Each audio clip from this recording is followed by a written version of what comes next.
After returning from holiday post a crazy Champions League run, I received a letter saying that I must leave Poland within 2 years due to demand from other managers named Crew? The game's gone. 1. How is this remotely legal? And 2. Does that mean I failed my capital city challenge? With 2 seasons left, I failed. Regardless, we can still complete the original idea this was based on, and that is to win a Champions League with a capital city club. We were so close previously, and it's not like we have any other choice. What I failed to mention in ensuing our unbelievable run was that once again, we won the Ekstraklasa and the Puchar Polski. An early goal by Kwiatkowski gave us a domestic win. Meanwhile, the league would have been glorious. We overcame Raków to win the title thanks to them dropping 4 matches out of the last 6. They were also on the verge of doing something incredible. Legia Warszawa were a loss away from relegation. Raków faced them and lost. Absolutely useless. Was that Champions League campaign a fluke? Possibly, but there's only one way to find out. For our 9th season in Poland, I said goodbye to Alan Burita for nearly 10 million and Samuel Chukwueze for a little over 1. Sadly, Kasper Pindor's time here was also at an ending point, with him sent on loan to Odra Opole and eventually leaving on a free transfer. That opened the right wing spot for Gabriel de Jesus Napoles. The Mexican arrived for 12.5 million and was perfect. Almost perfect. On the left, I decided to move the cube to that role after completing a 26 million euro transfer. That's because Javier Solis will play in the segundo spot, a really talented Ecuadorian who joined a year ago for 4.5 mil and was on loan at Augsburg. To conclude, Ivan Ristic for 2 million was a no-brainer. An outstanding young keeper that improved rapidly, he initially began as the Ekstraklasa starter and Bobek continued in the Champions League. Every single fixture was tight. Continuing with our cautious approach, it all began with our former player, Bartosz Grudzinski. Finding his feet in England, we were competing well with a club managed by Erik ten Hag. Thanks to a couple solid stops by Vicario, we were unlucky to not be up 1-0. Then, with 15 to go, Grudzinski did this. A magnificent strike to give United the victory. Following was FC Rapid of Romania, who we barely managed to get by. Kind of concerning. Napoli at home was a curious affair. Nothing too crazy occurred, which made me feel uncomfortable, leading to an adventurous approach. In the last 5 minutes, we went up for a corner, and as quickly as it was taken, Napoli, just as fast, went down the pitch and gave us the L. Small margins were making the difference, whether positively, for instance, a first-minute strike against Barcelona, or negatively, like Lamine Yamal's deflected goal bringing back those semi-final pains. At least it was a point. Another should have been earned at the San Siro versus Inter. Maybe not the one. Ade Ramos finally showed up with an equalizer in the 80th. Unfortunately, in the 90th, Inter broke through, but Bobek stopped it. Then in ways I can't explain, a follow-up header went as such. In added time, however, I went full out and a counterattack sprung up. Piekarski was given the ball, got by a man, and had the equalizer at his feet. Shoot at either side of the keeper, and we receive a point. Ah, shucks, that was so close, guys. Good effort. How did he miss that? To reassure that we weren't complete frauds, wins arrived versus Porto and Celtic. It was going to be another year in the playoff, and the finale versus Leverkusen would determine the strength of our opponent. Benergino's men haven't forgotten about our encounter. Yep, we were looking stronger. Or maybe not. In the 15th minute, the cube would receive a glorious chance, only to casually hit the post. It'd be cliche to say he drew this chance. Several minutes later, he would, as buffoonery arrived. What seemed like a soft header caused Bobek to somehow punch it in the opposite direction at the speed of light, where 2 free passes led to Leverkusen's opener. Straight from kickoff, we'd lose our heads as they would score again. By the 28th minute, a corner made it 3-0. What the hell just happened? The fixture concluded at 4-2, causing us to finish in 21st. It was a difficult set of games, which could have seen a handful of more points if we got luckier. I think last season used that all up though, because we were paired with Real Madrid. The winners of La Liga in every single campaign so far, their sole Champions League triumph was a 2029 victory over Manchester City at the Puskás Arena. It was the weird team that Zinedine Zidane managed. Oh, another return? They had Rodrigo become the striker, a pair of wingers unknown to me, plus Jeremy Doku. Jude Bellingham was the captain and paired with Camavinga. Defensively, they seemed strong and elite in some aspects, but not entirely out of this world. I believed it was doable, and in the home tie, we did a great job to keep them quiet for the first half. After a decent opportunity from the 1, Real Madrid built themselves up as Ahmed fell for Rodrigo's trick, leaving space in behind for Jude to find him, as we trailed 1-0 going into the Bernabeu. Unfortunately, our lads had suffered some unfortunate suspensions and injuries. Napolis and Duda were both out for leg 1, really limiting my options on the wings. Plus, the Cube received a suspension. Adrian Rodriguez once more received an injury before a big match. Oh, and Fiakovsky was playing with a fractured arm, meaning Piekarski had to play out wide. Guro had to play too, as he and Tomczyk were being featured less and less. That didn't matter, because prior to the 10th, Solis decided not to bring this ball down, then immediately, he goes and clanks into a Madrid player for a penalty. Jude converts, making this over. Solis continued to aid in our downfall by losing his marker Jude Bellingham, who ran in for a brace. Overall, we lost this tie 4-1, making me very concerned for this challenge. The thing is, we might not even make the Champions League. By the time we were eliminated, not only did we lose in the quarters of the Puchar Polski, we were third in the Ekstraklasa. Players were pissed and the drama engulfed us. However, let's be real. Polish sides aren't known for being consistent, and the quality of our squad outmatches everyone. We'd end up winning the final 6 games of our schedule, narrowly winning the league by 3 points. A satisfying ending. Did half of our players just leave the stadium? Where's our players? Where did they go? Did they say, nah, I'm not even lifting that trophy. We've won too many of these. I'm leaving. And these are the players that actually care about the Ekstraklasa? And a nice send-off for Pavel Tomczyk. 10 years and 73 goals. At age 34, he felt it was the right moment to hang up the boots, leaving the footballing world. Maybe not a legend, but certainly a cult hero. Thank you, Pavel Tomczyk.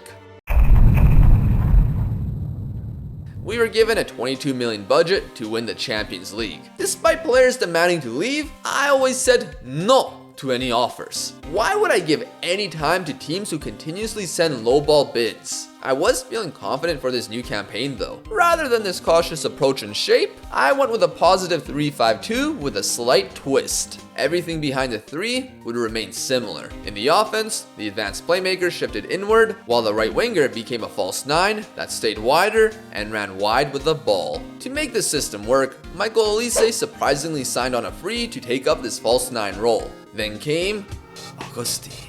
It smells like a victory. Look at him, as I never could have dreamed to have a player like this in Poland. Yet, here we were, and for under 10 million. Money did come in too, as Javier Solis was sold to Atalanta for 37 million up front. That meant the Cube was returning to his segundo role. To back him up, Sebastian Szymanski arrived from Fenerbahce. Our squad was almost set. However, at Polonia Warszawa, things are never so simple. Olise seemed to have adapted well as a false 9, grabbing a goal and 2 assists versus Jagiellonia. By the 90th, I should have taken him off, but instead, he remained and was battling against Abella. The Colombian decided to slide tackle him from less than a yard out. This caused him to tear his thigh muscle, leaving him out of action for 2 to 3 months. Thank goodness I didn't sell Napolis, whose transfer was only delayed because I requested the board to increase our revenue retained percentage. In the end, he wasn't sold to Leverkusen and became an incredible option at false 9. If that injury wasn't bad enough,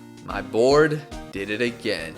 Damn Giovanni! As Manchester City's offer of Ahmed was accepted, the Dutch defender, who was becoming a mentality monster, was going to leave. In a final ditch of hope, I offered him out for 60 million, and Newcastle pounced. For some reason, the Dutchman chose them over the consecutive Champions League winners, giving me a decent amount of funds to improve my defense. We were fine in midfield with last January's transfer of Piotr Szczepanik backing up Fredriksson, another controversial Legia transfer. The wingbacks were good too, so this cash was spent on 2 center backs. I wanted Jakub Kiwior, but his wage demands were proving to be tricky. Putting that aside, I went with Poland's second best defender, Patryk Peda. Yeah, it's not that impressive. Yet, against any sort of common sense, I made a 50 million offer for him. The agent said he wanted 80 to 110k. Alright, let's talk. What? 155k? Andrea Crimi? More like Andrea the criminal? Who the hell do you think you are? Świna jesteś. By deadline day, thanks to a couple of sales, I was able to sign Jakub Kiwior for a cheaper contract than anticipated. That, along with El Shadel Bichiabu for a record fee of 70 million. Apparently, I could have just called him Chad. Of course, that deal was done with installments. He's a great option to have, and while that means our foreign total is at 12, I still think we have a solid Polish contingent. With this team and new tactics, we absolutely cooked the Ekstraklasa. Unlike the last few years where it was actually close, I took this season very seriously. Carrying on from the previous campaign, we won 29 games in a row, losing our first on match day 19 to Lech Poznan. A stupid game, may I say, with a former player scoring a hat-trick on us. Nevertheless, it shouldn't be surprising with us being this good. Although, Sondre Vik was, as by match day 22,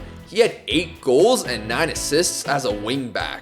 Dominance was showcased across the board, but could this be matched in the Champions League? I'd say so, with our easiest schedule. Despite the scorelines, Braga and Anderlecht were light work, getting revenge over the latter. Borussia Dortmund was a crazy encounter, with set pieces giving us the lead by the half. That led to domination in the second, as thanks to Napolis' brace, we dismantled BVB 5-2. Bayern Munich, however, was tricky, as it was the first match in all competitions where we dropped points. It took 20 games, but it didn't slow us down in Europe. Salzburg saw another Napolis marker. Unfortunately, Fredriksson's red card caused a nervy game. Thankfully, we kept a clean sheet. On match day 6, Celtic caused a scare with a 15th minute opener from Akomea. In spite of not looking good at the half, we persevered with Szymanski in the cube, whose goals were barely enough for the 3 points. Our first ever top 8 finish would be confirmed, following our 2-0 victory over Porto. No playoff shenanigans, as the round of 16 was our destination. Still, we had one more match, and it was at the Santiago Bernabeu. This was a really good effort by our guys. Unfortunately, I forgot that Dedic, who was playing left back, has a strong right foot, as he was allowed to cut inside to find Budaše for the opener. Prior to the half, we earned a penalty, with Elise making it level. Everything seemed good, until my mouth started yapping. Good job by the Cube. What I like about the Cube in the Segundo role is that he's very aggressive and why does this always happen? If we can avoid silly errors, I think we can compete with the best of the best. Runners up in the league phase table was a shock to many, even to me. Key performers in this portion have to include Vik with 4 assists. The best though was a guy almost sold. Napoles in the false 9 position found 4 goals and 2 assists with a 7.97 match rating. Augustine unsurprisingly did get several contributions. It's just in the games that he doesn't do well, he really doesn't do well. With us on the sidelines for the playoff portion, the draw eventually arrived. We would have a rematch with Bayern Munich. Crazy that it's happening at the same stage as 2 years ago. After their embarrassing defeat to us, they went on to make the final the very next season. Remarkable resilience by Luis Enrique's men. Alas, they lost, which was the end of his era. He moved on to Inter, meaning definitely not Thomas Tuchel returned to the club. A 4-2-3-1 rather than a 4-3-3 or 4-2-2, their team was pretty much the same as before. When they're hot, they may be impossible to handle. Starting off, Alphonso Davies receives the ball and hooks around everybody, ending up at the byline to easily find Samuel Illing for a quick opener. Look, that's fine. There's a lot of time left, and straight away, we nearly equalize. A busy early portion that fizzled out for the remainder of the 45. Bayern then made changes that I couldn't immediately react to, seeing them nearly grab a second. A huge relief, which soon saw 2 of our best players in the competition combine, as Vik out wide finds Napoles as the man from Mexico would equalize this tie. The rest of our match was being managed well, but disaster would strike with 7 to go. Bayern effortlessly found their way to the final third, as Mathis Tell ran past the Cube. Chad had his path blocked. Cube, what are you doing? Ristic failed to reach the strike. Bayern won the first leg, as I was so annoyed by the Cube. How many mistakes are you gonna make in crucial moments? He's not even known to be bad in big games, yet that's a second decisive error against a formidable opponent. The aftermath saw Kremer get injured, which made me feel lucky that I signed 2 defenders. Also, we finally lost again in the league to Rakov. Spoiler alert, we would be lifting the Extraklasse following the Bayern tie, whether we win it or not. It's the fastest that I've ever won the league, and the record point total of 88 seemed ready to be broken. The second leg had us in a familiar spot from that previous encounter, down by 1 and needing a goal. Thankfully, we were in front of our home crowd. Not the half-empty Narodove, because the board expanded the stadium to under 11,000. That's it? Good news for the future of the club, they're planning to build a new stadium that fills in less than 16,000. Anyways, our intention was known. The one, who should be called the 8 for the amount of times he's offside in a game, was benched. Augustin went to striker, while the cube to Cam. It was a controversial decision that didn't matter since Augustin got injured in the 9th minute. Brilliant. The half flew by with little going on, giving us this final 45 to keep our dreams alive. Nearing the hour mark, Bayern were playing quick short passes, only for us to stop their tiki-taka party and counter. The cube would make a brilliant pass. Viek, just one pass, Viek. The one. Yes! Let's go! Counter-attack of dreams. The 70th minute arrived, and we had another in us, as Rodriguez found Viek, who got past Tell's weak tackle, to find his best friend Napolis for the lead. The cube would get stopped moments later, as Bayern spiraled out of this tie. We held on, and moved on to the quarterfinals. History repeats itself, and would it do so again for the quarters? AC Milan were drawn, and their opponents wouldn't be us like 2 years ago. It'd be a different repeat, just around sooner, as we pulled Barcelona. There were no easy matches left, although I really wanted to avoid them. Winning this would see us face an English side. Winning? That's a difficult question. Could we defeat Barcelona? Previously, we did so in that knockout tie. Granted, we were 4-1 down on aggregate. Thankfully, they were missing Juliano Mateus, who was on loan at Lille for some reason. Instead, this Mulder guy was signed in the summer who didn't seem as good. Defensively though, they improved. That Poulsen guy has remained, and the same goes for Ronald Araujo, but not Inacio. Instead, they signed Romanian Vasile Ursu, who is over 2 meters tall. For ourselves, Augustin was returning from injury, while Kremer was given the start after his. I would soon regret that choice. We hosted the first leg, and Barcelona were dominant. Lamine was already causing scares with his first time shot, and Matarazzo's system again proved tough to crack. Prior to the interval, we had a goal kick, which led to Kremer stepping into midfield to pass the ball to the other team.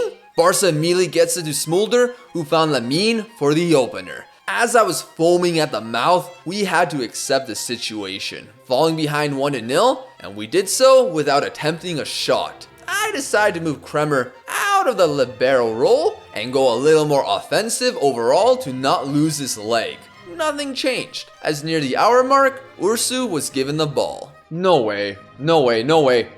Are you kidding me, man? Maybe it would have been a goal regardless of Kremer's intervention. However, why do we keep making stupid mistakes? Going 2-0 down heading to the Camp Nou would be disastrous. Thankfully, Viek showed up late to keep us on life support. Was a different formation required for leg 2? I questioned that, especially with Barca's stubborn formation. I realized I should be looking in a mirror. Still, I kept things similar, except for Kremer. With our backs against the wall, we needed to try and go for it. 7 minutes in, and Augustin nearly equalizes the tie. We can do this. Instead, it may have been our only opportunity to equal the tie. Barca were toying with us, and were defensively solid. Plus, we were clowning around, quite literally. At the end of the day, we weren't good enough, as wait, a corner in the final seconds. With the keeper up, it's now or never. Come on. Oh, why are you trying a bicycle kick? And it's over. Looking at this letter again, is this journey done? I had a fun time for a good portion, seeing our team get better each year. While the league became easy, there was struggle, especially in the domestic cup. I got a red card in another final and lost on pens to Rakov. We were taking steps to be able to win a European trophy. However, our country's coefficient improved rapidly, continuously forcing us into the Champions League. And a cancelled plan. Maybe I needed to move clubs, but doing a save in a country I have a lot of attachment to made it difficult for me to make that decision. I literally became a legend too, which I rarely ever do. Plus, a lot of favorite Polish players were exiting or planning to do so at the end of their contracts. 10 seasons have gone by, and I failed to make any sort of mark on the Capital City Challenge. Wait, I still have another year left on my deal. Good luck kicking me out, corrupt authorities. I ain't leaving yet.